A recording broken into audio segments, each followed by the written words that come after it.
بسم اللہ الرحمن الرحیم السلام علیکم ورحمۃ اللہ وبرکاتہ۔ بچوں، آج جو کہانی میں سنانے جا رہا ہوں، اس کہانی کا عنوان ہے ایک آدمی جو اژدہا کا شکار کیا۔ بچوں، ایک عجیب و غریب کہانی ہے جو گزشتہ زمانے میں چلا تھا۔ ایک شخص ایک مرتبہ برفیلے علاقے میں گیا، بالکل وہاں پر برف ہی برف۔ تو اس علاقے میں وہ جب جا رہا تھا، پہاڑ کے نیچے میں بڑے بڑے اژدہا سانپ، بڑے بڑے سانپ، بغیر حس کے، حرکت کے، کیا بھی اس میں حرکتش نہیں، مردہ جیسا پڑے ہیں۔ ایک آدمی جو جا رہا تھا وہ دیکھا کہ بھئی سخت سردی کے موسم میں اژدہا سردی سنبھالنے، ٹھنڈ سنبھالنے نہیں ہونے سے مر گئے ہیں، بالکل دیکھا انہیں۔ تو انہیں دیکھا کہ اتنے بڑے بڑے شہر، بغداد کے شہر کے اندر ایسا ایک دن بھی زندگی میں کون بھی دیکھو نہیں رہیں گے نا، اتنے بڑے بڑے اژدہے سانپ ہیں نا۔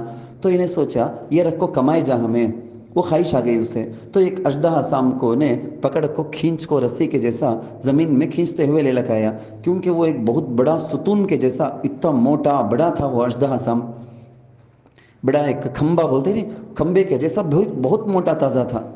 اب وہ لمبا کھینچ کو اسے لے لگا کو انہیں صبح میں وہ جگہ میں ایگزیبیشن جیسا میں بتاؤں گا، یہ اتنا ٹکٹ کر کو لوگوں کو بول دیا، پورے گاؤں میں مشہور ہو گیا یہ قصہ، ایسا لے لگایا ہے کہتے کر کو۔ تو اب بغداد شہر کے کونے کونے سے، پورے محلے سے، پوری گلی سے، پوری سٹی سے لوگ جمع ہو گئے ایک جگہ۔ حالانکہ وہ سام زندہ تھا، سردی کے، برف کے، ٹھنڈ کی وجہ سے جم گیا تھا خون اس کا، اس واسطے مرے جیسا ہو گیا تھا اس، لیکن انہیں لے لکھا گیا، سٹی کے بیچوں بیچ لے لکھا گیا، ایک جگہ اسٹیج بنا دیا، پورے لوگوں کو جوڑ لیا۔ اب انہیں صبح کے ٹائم میں ہوتے صبح کے 9 ہو گئے، اب انہیں دکھانے شروع کرنے والا ہے، لیکن دھوپ آ گئی ہے۔ دھوپ اژدہا کے جسم میں پڑنے کی وجہ سے لائٹ سے گرمی شروع ہوئی۔ دھوپ پڑتے پڑتے وہ گرمی کی وجہ سے اس کی سردی، اس کا خون جو جم گیا تھا وہ سب کریکٹ ہونے لگا۔ یہ کریکٹ ہونے اب یہ نا تجربے کار لوگ سب جمع ہو گئے تھے نا، سانپ والے کے چکر میں پورے پھنس گئے تھے نا۔ یہ جو ہی دیکھے کیا بھئی یہ اژدہا مر گیا سو سام کر کو بولے، حرکت کرتا ہے نا، انہیں ہلتا ہے نا سام کر کو بول کو ڈرنا شروع کرے۔ اب جب وہ اچھی طرح گرمی آ گئی، شیر ببر رہتا نہیں، لین کے جیسا ایسا زبردست دھاڑتا ہے، ہلتا ہے وہ، یہ دیکھتے ہی وہ پکڑ لگا ہے سو جنا، انہیں تو بے ہوش ہو کو گر گاج کب کی۔ اب یہ پورے لاکھوں کا، ہزاروں کا، لاکھوں کا جو مجمع ہے دوڑتا ہے، بھاگو بھاگو بھاگو بول کے، کئی جنے نیچے گر گئے، ان کے اوپر دوسرے لوگ چل کر گئے، زخمی ہو گئے، بہت زیادہ مار خون بول کے بہت تکلیف ہوئی۔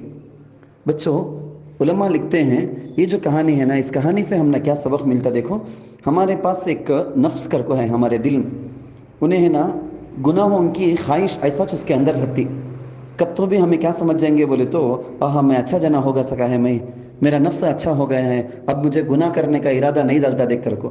لیکن جب فون ہاتھ میں آ جاتا، جب کہیں ٹی وی چلتی ہے، جب کوئی گانا سنائی دیتا ہے، جب کوئی میوزک چلتی ہے، وہ ٹائم میں معلوم ہوتا مر گیا سو اژدہا سکا تھا سو ہمارا دل، اب وہ ٹائم میں نکلیں گا، اب وہ ٹائم میں ہم نہ گناہ کرنے اکسائیں گا، گناہ کر بول کے۔ یہ واقعے سے بہت سے سبق ہم نہ ملتے بچوں، لیکن یہ جو سبق میں بولیا بہت بڑا سبق، حضرت حکیم الامت، مجدد ملت، حضرت مولانا اشرف علی تھانوی رحمۃ اللہ علیہ، ہندوستان کے بہت بڑے اللہ کے ولی، ان کے خلیفہ ہیں ایک حضرت خواجہ عزیز الحسن مجذوب رحمۃ اللہ علیہ۔ انہوں ایسے کہانی کچھ ایک شعر میں بولے ہیں، بھروسہ کچھ نہیں اس نفس امارہ کا اے زاہد، فرشتہ بھی یہ ہو جائے تو اس سے بدگماں رہنا، نفس کا اژدہا دلا دیکھ ابھی مرا نہیں، غافل ادھر ہوا نہیں اس نے ادھر ڈسا نہیں۔ اللہ ہم سب کو نفس کی شرارت سے بچائے، آمین۔